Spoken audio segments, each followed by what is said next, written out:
Hello everyone. আজিৰ ভিডিঅ'টো মই APSC আৰু SI এক্সামৰ বাবে আসাম হিষ্ট্ৰী কেইটামান অত্যন্ত গুৰুত্বপূৰ্ণ প্ৰশ্ন উত্তৰ লৈ আহিছোঁ।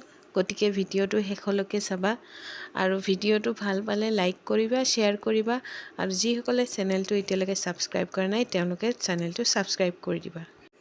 আমাৰ প্ৰথম প্ৰশ্নটো হৈছে প্ৰথম অসম আক্ৰমণ কেতিয়া কৰিছিল?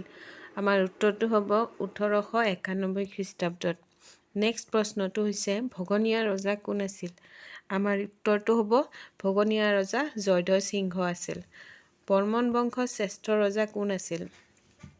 কুমাৰ ভাস্কৰ বৰ্মন আছিল বৰ্মন বংশৰ শ্ৰেষ্ঠ ৰজা। নেক্সট প্ৰশ্নটো হৈছে বাণ ৰজাৰ ৰাজধানী ক'ত আছিল? বাণ ৰজাৰ ৰাজধানী আছিল শোণিতপুৰত। কুৱেশ্যন নম্বৰ 5টো হৈছে মোগলসকলে অসম কেইবাৰ আক্ৰমণ কৰিছিল? মোগলসকলে 17 বাৰকৈ অসম আক্ৰমণ কৰিছিল। নেক্সট প্ৰশ্নটো হৈছে চকৰি ফেটি বুৰঞ্জীৰ লেখক কোন? আমাৰ চকৰি ফেটি বুৰঞ্জীখনৰ লেখক হৈছে নুমলী বৰগোহাঁই। ইয়াত নমলী হৈ আছে, এইটো প্ৰিণ্টিং মিষ্টেক হৈছে, ইয়াত নুমলী হ'ব। নেক্সট হৈছে জলম বঁটা বা নকল আহোম বুলিলে কি বুজা? জলম বঁটা বা নকল আহোম বুলিলে আমি ৰজা কীৰ্তি চন্দ্ৰক বুজো। আমাৰ কুৱেশ্যন নম্বৰ 8টো হৈছে দন্দুৱা বিদ্ৰোহৰ কাৰণ কি আছিল? ইয়াৰ উত্তৰটো হ'ব কামৰূপত আহোম বৰফুকন কলীয়া ভোমোৰাৰ অত্যাচাৰৰ কাৰণেই দন্দুৱা বিদ্ৰোহ হৈছিল। কুৱেশ্যন নম্বৰ 9টো হৈছে দন্দুৱা বিদ্ৰোহৰ নেতা কোন আছিল? হৰদত্ত আৰু বীৰদত্ত নামে দুই ককাই ভাই আছিল দন্দুৱা বিদ্ৰোহৰ নেতা। নেক্সট প্ৰশ্নটো হৈছে দন্দুৱা বিদ্ৰোহ কোনজন ৰজাৰ দিনত হৈছিল? দন্দুৱা বিদ্ৰোহ আমাৰ কমলেশ্বৰ সিংহৰ দিনত হৈছিল। নেক্সট প্ৰশ্নটো হৈছে প্ৰথম মোৱামৰীয়া বিদ্ৰোহ কেতিয়া হৈছিল? প্ৰথম মোৱামৰীয়া বিদ্ৰোহ 1769 খ্ৰীষ্টাব্দত হৈছিল। কুৱেশ্যন নম্বৰ 12টো হৈছে কোন চনৰ পৰা অসমত মাটিৰ ম্যাদী পাট্টা আৰম্ভ কৰা হৈছিল? ইয়াত আমাৰ উত্তৰটো হ'ব 1886 চনৰ পৰা অসমত মাটিৰ ম্যাদী পাট্টা আৰম্ভ কৰা হৈছিল। নেক্সট প্ৰশ্নটো হৈছে কোনজন আহোম স্বৰ্গদেৱে জয়দৌল আৰু জয়সাগৰ পুখুৰী নিৰ্মাণ কৰিছিল? আমাৰ ইয়াত উত্তৰটো হ'ব ৰুদ্ৰসিংহ। নেক্সট প্ৰশ্নটো হৈছে আহোমসকলৰ শেষ কীৰ্তিস্তম্ভটো ক'ত অৱস্থিত? আমাৰ ইয়াত উত্তৰটো হ'ব আহোমসকলৰ শেষ কীৰ্তিস্তম্ভটো গুৱাহাটীৰ বশিষ্ঠ আশ্ৰমত অৱস্থিত। কুৱেশ্যন নম্বৰ 15টো হৈছে হিউৱেন চাং কিমান চনত অসমলৈ আহিছিল? আমাৰ ইয়াত উত্তৰটো হ'ব 620 চনত হিউৱেন চাং অসমলৈ আহিছিল। নেক্সট হৈছে কিমান চনত চুকাফাৰ মৃত্যু হৈছিল? নেক্সট প্ৰশ্ন, আমাৰ উত্তৰটো হ'ব 1268 চনত। নেক্সট প্ৰশ্নটো হৈছে অসমৰ উচ্চ ন্যায়ালয় ক'ত অৱস্থিত? অসমৰ উচ্চ ন্যায়ালয় আমাৰ গুৱাহাটীত অৱস্থিত। নেক্সট প্ৰশ্নটো হৈছে অসমৰ প্ৰথম মহিলা মুখ্যমন্ত্ৰী কোন আছিল? আমাৰ উত্তৰটো হ'ব ছৈয়দা আনোৱাৰা তাইমুৰ। নম্বৰ 19টো হৈছে কেন্দ্ৰীয় মন্ত্ৰীসভাত মন্ত্ৰিত্ব লাভ কৰা প্ৰথম অসমীয়া মহিলা কোন আছিল? আমাৰ ইয়াত উত্তৰটো হ'ব ৰেণুকা দেৱী বৰকটকী। নেক্সট প্ৰশ্নটো হৈছে কোন চনত আহোম সাম্ৰাজ্যৰ ৰাজধানী চৰাইদেউ স্থাপন কৰা হৈছিল? ইয়াত আমাৰ উত্তৰটো হ'ব 1253 চনত। নেক্সট কুৱেশ্যন নম্বৰ 21টো হৈছে আহোম আৰু মোগলৰ মাজত শেষ ৰণখন কোন চনত হৈছিল? আমাৰ ইয়াত উত্তৰটো হৈছে 1548 চনত। নেক্সট কুৱেশ্যন নম্বৰ 22টো হৈছে অসমত ধ্বংসাত্মক ভূমিকম্পটো কিমান চনত হৈছিল? অসমত ধ্বংসাত্মক ভূমিকম্পটো 1548 চনত হৈছিল। নেক্সট কুৱেশ্যন নম্বৰ 23 গুৱাহাটীৰ উচ্চ ন্যায়ালয় কোন চনত স্থাপন কৰা হৈছিল? আমাৰ উত্তৰটো হ'ব 1948 চনত।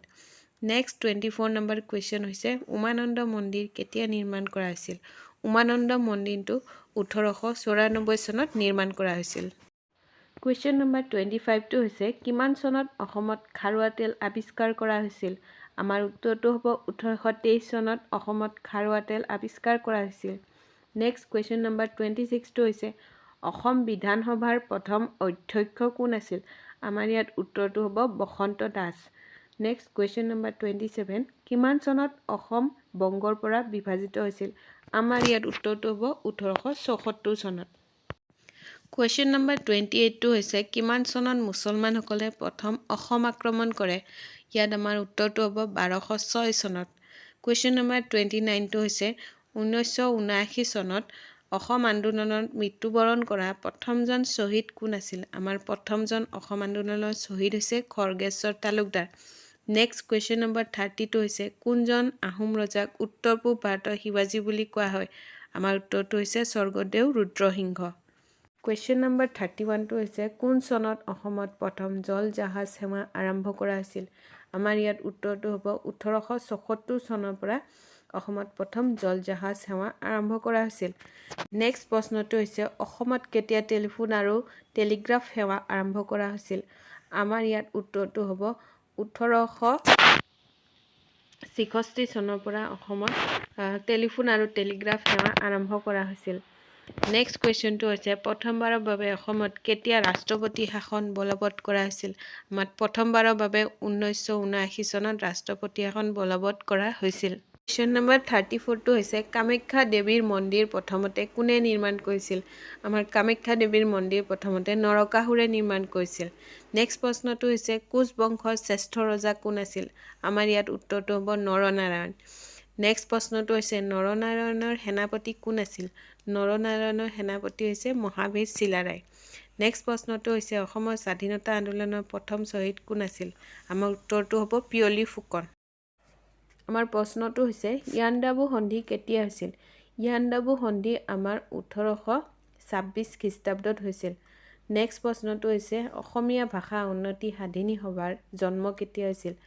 অসমীয়া ভাষা উন্নতি সাধিনী সভাৰ জন্ম 1888 চনৰ 25 আগষ্টত হৈছিল। আমাৰ আজি লাষ্ট প্ৰশ্নটো হৈছে আহোম আৰু মোগলৰ মাজত শেষ ৰণখন কি বুলি জনা যায়?